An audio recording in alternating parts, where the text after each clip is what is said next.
অবস্থা এমনই হয়েছে যে কোনো কাজ করতে গেলে কারোর উপরে নির্ভরশীল হতে হয়। তবুও চেষ্টা করলাম সন্ধ্যার থেকে সব নিজেরই হাতে সব গোছানো।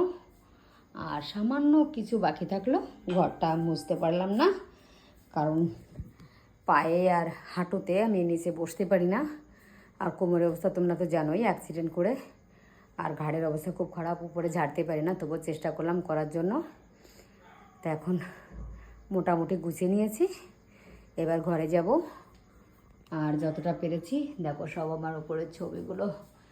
এখানে আমার জাবেদ হাবিব আছে, এখানে আমার তানিয়া পাল আছে ম্যাডাম, তারপরে এখানে আমার কিছু কিছু ছবি আছে, আর এখানে জাবেদ হাবিদের বই আছে, বুক। টুকটাক করে যতটুকু পেরেছি চেষ্টা করেছি গোছানোর, কারণ এখন আর সেভাবে করি না। তো চলো, আগাম সবাইকে শুভ পয়লা বৈশাখ, সবাই খুব ভালো থেকো।